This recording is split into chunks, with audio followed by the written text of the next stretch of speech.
Just about a year ago, we published our book, The SEO Blueprint, and I was going through this week and I was looking at the data, how much we spent on it and how much we made. And what I discovered was pretty shocking. We actually lost quite a bit in money when you just look at how much we spent versus how much the book actually made in direct revenue. Now, despite all this was one of the best investments that we made in the business in 2020. So what I want to do in this video is I want to discuss why and how writing a book can be so impactful if you're a B2B company. And I'm going to do so by pulling back the curtains and showing you all the costs went into it, exactly how much we spent in terms of getting the book written, getting it designed, marketing it, and exactly how much we made. And then also show you the indirect impact that the book had on our business in terms of leads and sales. So if you're in the B2B space, you do not want to miss this video. Let's get into it.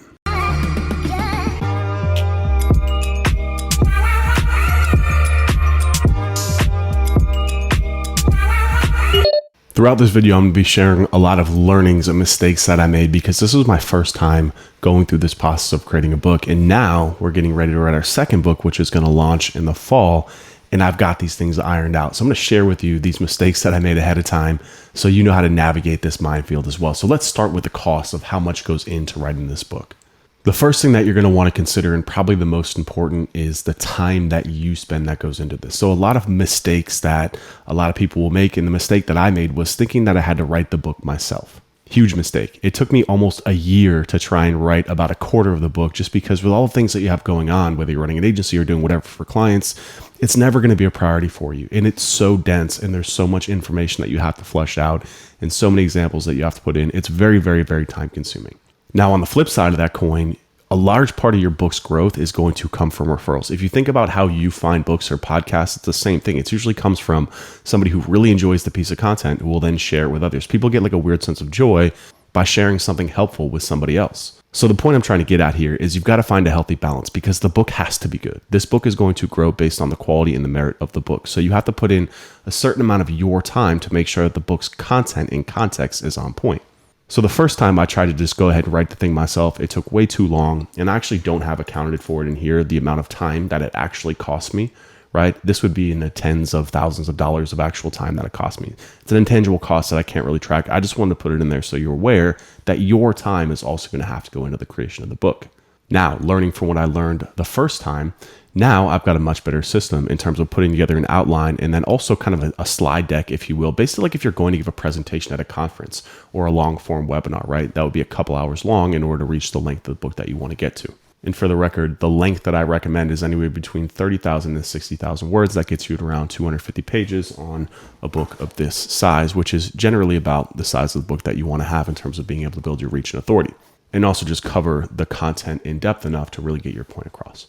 So the system that I would recommend is, again, putting together a very detailed outline and then a series of videos via Loom to just kind of walk somebody through it and then passing that to a writer or a writing company. We use Express Writers. Julie McCoy, the CEO, is a personal friend of mine. She really stepped in and was instrumental in helping us getting this first book written. And now she's also going to write the second book for us. We've got a much better process in order to gel and work with them the second time around. The cost of Julia and her team to write the first copy of the book was $10,000. It'll probably cost around $15,000 this time just because of the amount of work that she's putting in terms of the interviews that she's going out of her way to do for us. But the first time, because we had so much of a head start, we had about 20,000 words written already, it costs about $10,000. I would strongly suggest that you hire a writing company to help you out because otherwise this will be a pipe dream for you and the book will never get out. This is an investment. You are going to have to spend money in order to get this out the door unless you want to try and write everything yourself, which again, then is going to detract from the stuff you're doing on a daily basis, working with clients, sales, marketing, whatever it is. That's ultimately going to take money out of your pocket too in an indirect way. You have to consider that up front if you're going to go into this. So the writing of the book with Julia's company took about, I think it was about 4 months to get the whole thing ironed out. They wrote it in Google Docs. We went back and forth via Google Docs, just leaving comments for each other. I would leave a lot of Loom videos, just kind of explaining things in more detail. It was a much more agile way to get things done, especially once they got a feel for the direction of the content and where it needed to go. So after the book was written, we paid a designer $500 to design the cover for us, also some other things within the book. Highly worth it. Your cover is going to be a massive standout for where you publish the book. I suggest you just publish it on Amazon.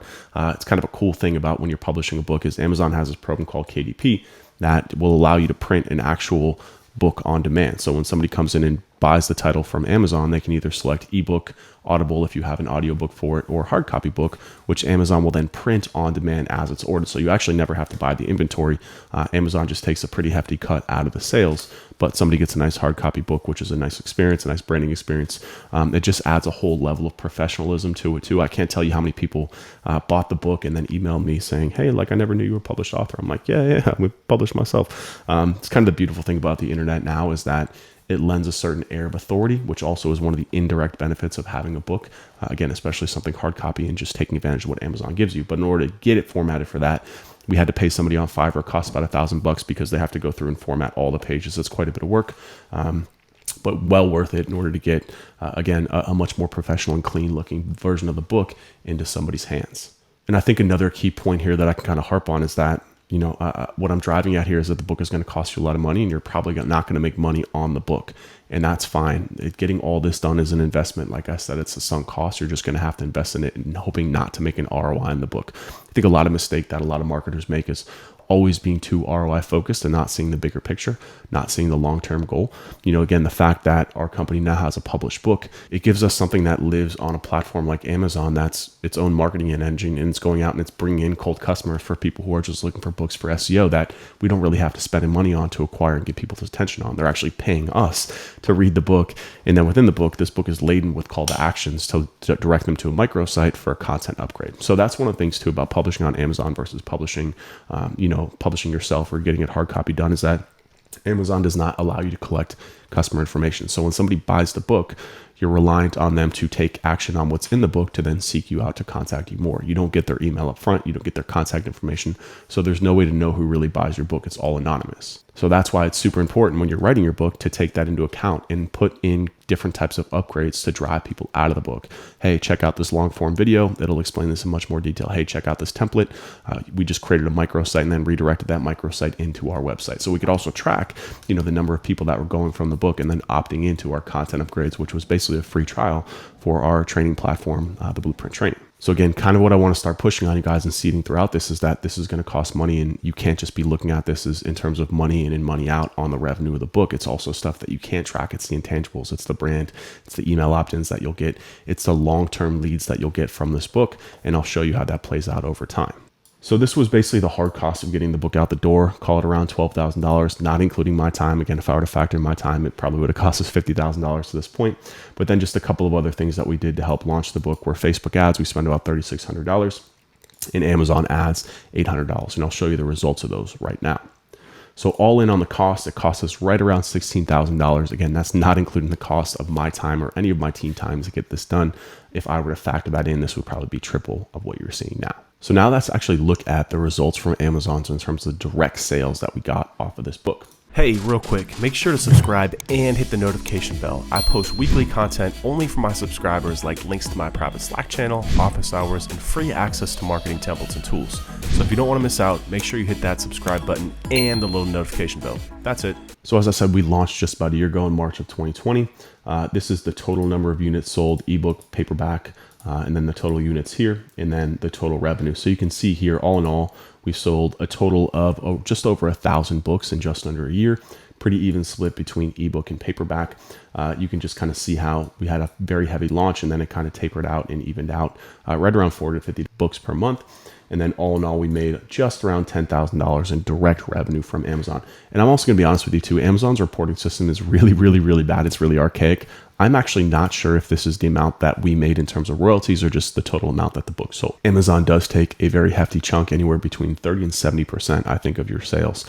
So again, going in here, you can't be looking at this as a means to like, how much am I going to spend? How much am I going to make out of it? Amazon is not the right platform to publish on if you're looking to make a ton of money, unless you've got a huge name and a huge brand. Because when it comes to selling a book, it's really tough to do so to cold audiences. We tested it with a lot of different ads.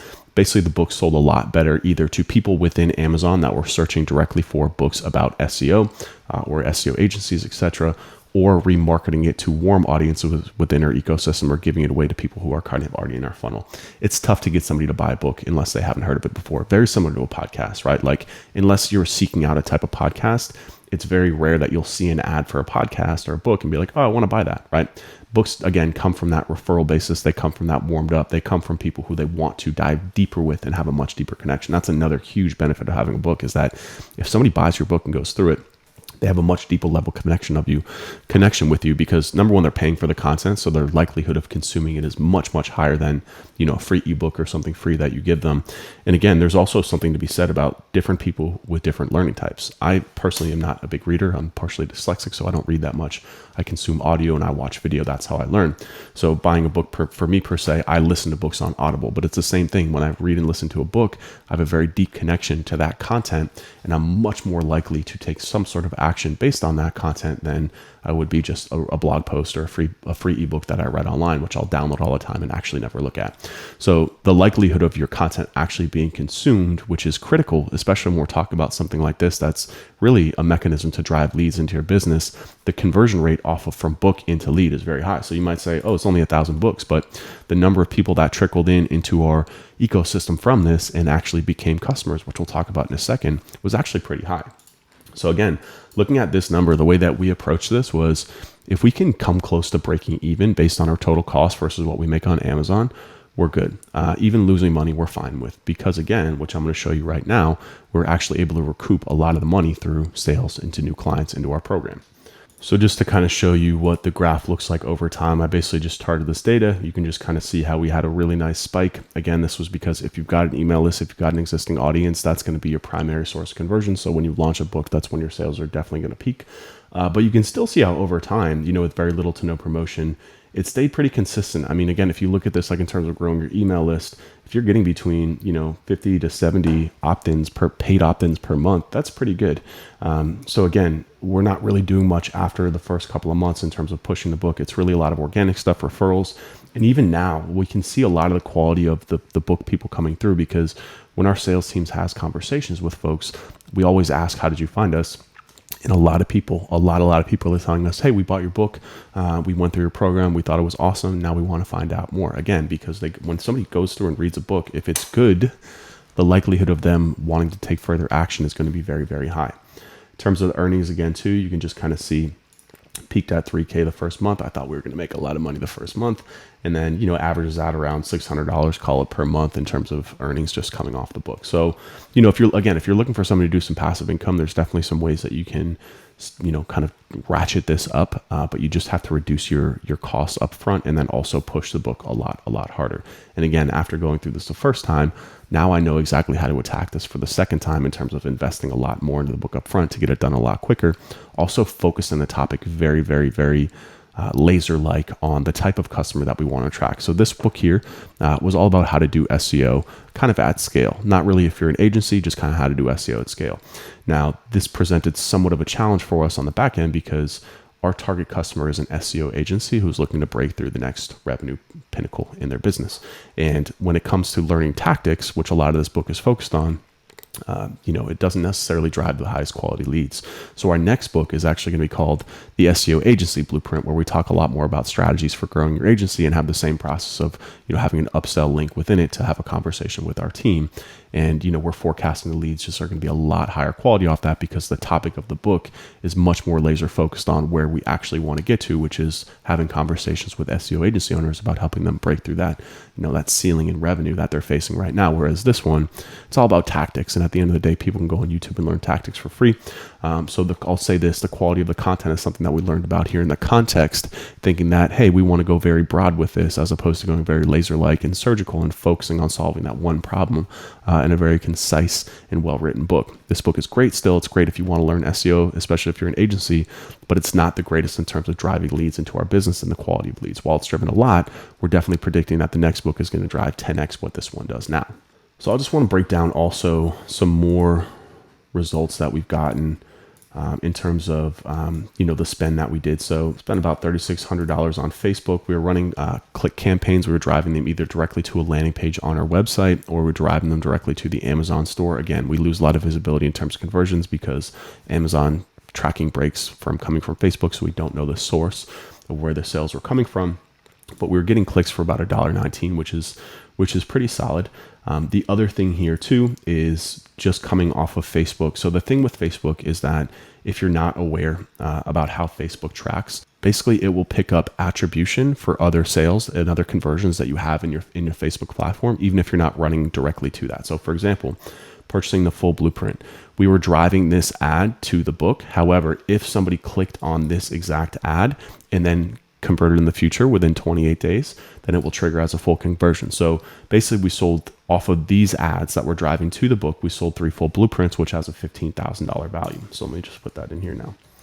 That's only what we know and only what we can track, right? So I would imagine that, the book actually has driven a lot, significantly more conversions for us. This is only from people who have clicked on this ad, not coming from people who found the book organically, not coming from people who found the book on Amazon, not coming from people who upgraded to the book off our email list, right? So the book has definitely had an impact. I know that because of our sales conversations with folks. The book has definitely had an impact in terms of the journey into becoming a customer or a client for our business. So this is just what's directly attributable, plus all these other paid products. I would imagine, our average cost is about $500. So if we were to do this times 500, you can estimate maybe another $6,000 there in sales. Again, this is just directly what's coming off of the book. This is not, Again, this is just coming directly off of this ad campaign, not other ones where the book was a feature of that too. Attribution gets really tough, especially now, everything going out iOS 14. It can be tough to directly attribute what's happening. But again, this kind of gives you comfort to know that between the sales conversations that you're having, between the free leads that we've gotten within our email platform, coming directly from the book, from that microsite, and then also coming from these ads, we know that the book has had a significant influence of $21,000 right there. And when we couple that with the $9,000, we get to about $31,000 that this book has driven in direct revenue that we know about, right? So then we go back and compare it here. Again, I'm not factoring in my time cost, but you can see that we pretty much doubled our investment just on direct revenue from the book. The other thing that's down here too is we did test out some Amazon ads. We made $800 off an $800 spend. So we basically broke even. It wasn't something that we could scale up. I had a lot of trouble with it myself. I also hired an outside company. SEO is a pretty narrow space, and we were just having trouble getting enough impressions for the ads to make sense. So we just canceled the campaigns. It just wasn't worth our time and effort. But again, hopefully what you're seeing from this video is it's not just about what directly comes in. You can definitely be profitable on it, but I'm telling you, the amount of leads, the amount of conversations that this book has brokered for us has been invaluable to us. So if you are a B2B company and you're struggling with leads or you're looking for a different lead source, I would highly recommend looking into a book. In the next video, I'm actually going to talk a lot more about how to write a book properly, what goes into it, how to research it, what to put into it, how to sell it, how to market it. This was just more of the why to kind of get you excited about the prospect of writing a book, because I know there's a lot of information out there. You're probably torn on whether or not you can do it or whether or not you should do it, whether it's a good investment. I'll tell you this, upfront, it's not a good investment. If you're looking at direct money spent versus direct money in, then, I would go a different direction. But if you're the type of person who can see the big picture, who's playing the long game, who doesn't really mind losing a little bit of money up front because you know that the brand equity that you'll get from it in the long-term leads and sales you get from it are going to far outweigh, the $10,000, $15,000, $20,000 that you have to put into the book, then this is definitely a good route. And I'm happy to talk more about that as well. Just leave me a comment and I'll answer whatever you got down there. And again, in the coming video, I'm going to film it later this week. I'm actually going to talk about how to write the book. So make sure you stay tuned. Make sure you like and subscribe so you can get access to that next video. And again, if you have any questions or comments, just leave them below and I'll see you in the next video.